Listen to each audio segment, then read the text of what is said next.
Hello!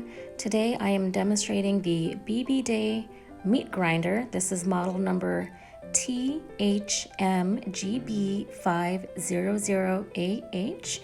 Here are the attachments that come with it. There's the food pusher, the food tray, the milling tube, the feed screw, the cutter blade, cutting plates, the nut, and also the sausage and could be attachments, but today we're just going to be grinding meat, not going to be doing any type of sausage making or anything. All right, to assemble the parts, you're going to put the feed screw into the milling tube. Now keep in mind the feed screw has two ends. One is hollow and the other end, this end is going to be nubby. It has like a square nub on that end.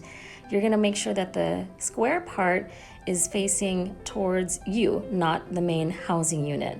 So once it's secured, go ahead and put on your cutting blade or your cutter blade and make sure that the grooved side is facing out as well, not the smooth side. Now, once that's attached, you're going to choose which cutting plates you want to use. There are different sizes, large, medium, and small, or fine, depending on what you need to do that day. Go ahead and put on the correct or appropriate cutting cutter plate.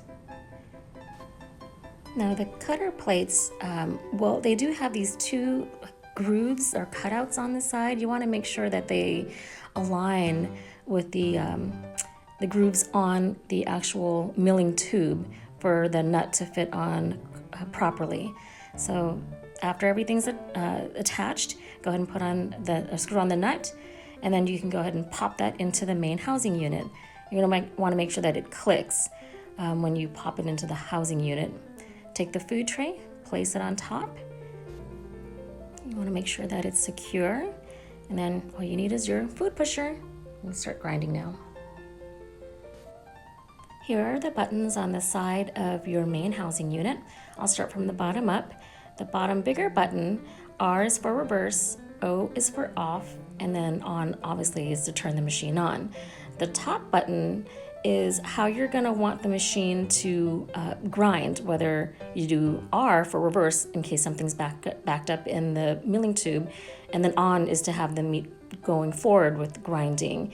So when you want to turn the machine on, you want to make sure that the bottom button is turned to on as well as the top button turned to on. So today I'm grinding pork. I'm using pork butt or pork shoulder. I've cut it into about 1/2-inch cubes. You just want to make sure that it's not any wider than the opening in the food tray. Now before I turn it on, I'm gonna put place some meat on the food tray itself. You can put as much or as little as you'd like. I'd like to try to fill it up as much as I can before I actually turn the machine on.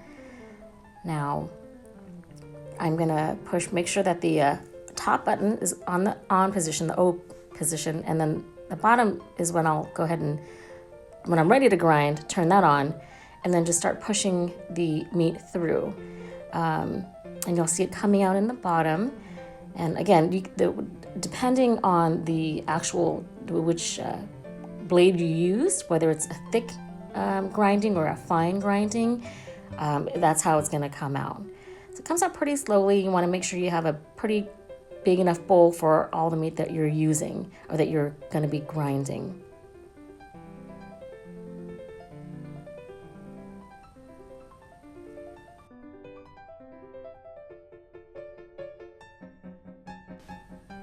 As the meat starts to come out, it's gonna start piling on. So you'll want to twist your bowl or your plate just to allow for the meat to pile on without actually tipping over or spilling over your bowl.